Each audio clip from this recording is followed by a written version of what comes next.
Bonjour, bienvenue sur Tao. Alors aujourd'hui je voudrais revenir sur la vidéo que j'ai fait sur le Bayézan. Parce que je m'aperçois, au vu des commentaires que j'ai, que je n'ai pas dû être clair sur certaines choses.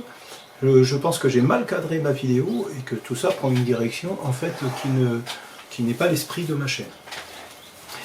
Donc, pour rappeler le contexte, j'ai fait une vidéo sur l'accident du Bayézan. Je me suis basé pour cette vidéo sur un article paru dans Voilier Voilier qui lui-même citait quelques points du rapport préliminaire.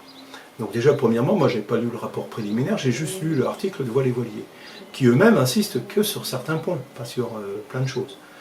Donc, moi, en quoi ce rapport dans Voilier Voilier, pourquoi il m'a intéressé? Il m'a intéressé parce que ça allait assez bien dans le cadre de ma chaîne YouTube, où je parle beaucoup de stabilité de bateau, où j'ai fait toute une série de vidéos sur les avantages et inconvénients d'un quillard, d'un dériveur intégral, d'un dériveur lesté. J'ai un petit peu parlé justement des bateaux à quille relevable, mais j'en avais pas beaucoup parlé, j'ai parlé des quillards. Voilà, j'ai fait toute une série sur en fait, comment choisir un bateau de voyage. J'ai fait aussi toute une série de choses tendant à démontrer que un grand bateau, un petit bateau, un grand bateau, c'était pas obligatoirement plus fiable qu'un petit bateau. Ce qui était le plus important, c'est de savoir pourquoi le bateau avait été dessiné, quel était son cahier des charges. Et puis j'essaye dans ma chaîne de toujours montrer que chaque fois que vous avez fait un choix technique dans la conception d'un bateau, eh ben, ça a des avantages et des inconvénients. Et donc là, je trouvais le cas intéressant de montrer que, en voulant faire un grand bateau, avec un grand tirant d'eau pour avoir des bonnes performances en mer, tout en le dotant d'une quille rétractable, pour pouvoir aller quand même dans des petits mouillages, ils avaient peut-être un peu mal pensé à l'inconvénient qui est que le bateau n'avait plus assez de stabilité pour être au mouillage.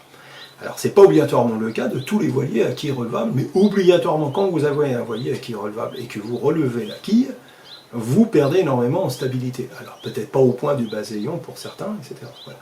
Moi c'était ce point qui m'intéressait de montrer. Voilà, et le deuxième point qui m'avait intéressé, c'était d'expliquer ce phénomène de rafale et comment qu'est-ce qui peut se passer quand vous êtes au mouillage par rapport aux rafales. Alors, et malheureusement, je suis pas bien resté dans mon cadre, puisque par exemple j'ai commencé à dire que l'équipage, il me paraissait compétent parce qu'ils avaient tenu le livre de bord correctement. En fait, moi, ça m'intéresse pas de rentrer dans ce genre de considération, parce que ça m'intéresse pas de chercher la responsabilité de l'équipage ou de qui que ce soit.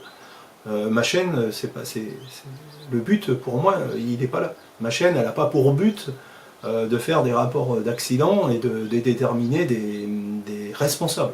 C'est ni mon esprit, ni l'esprit de la chaîne que je veux faire. Moi, l'esprit de ma chaîne, c'est simplement de la pédagogie et simplement de parler de sujets que je connais quelque peu et de parler de bateaux, quoi. Voilà. Et en aucun cas, voilà. Je ne pense pas non plus d'ailleurs que YouTube ou Facebook ou enfin n'importe quel réseau social soit le bon endroit pour faire des jugements. Je pense que si l'équipage doit être jugé, si le skipper doit avoir sa responsabilité mise en cause, ben voilà, il y a des tribunaux pour ça, il aura le droit à un avocat, il y aura un avocat de la défense, il y en aura un avocat des parties civiles, et je pense que le propriétaire, enfin en tout cas la famille du propriétaire a suffisamment les moyens pour faire valoir leurs droits. Voilà. Voilà, merci, à bientôt, be safe.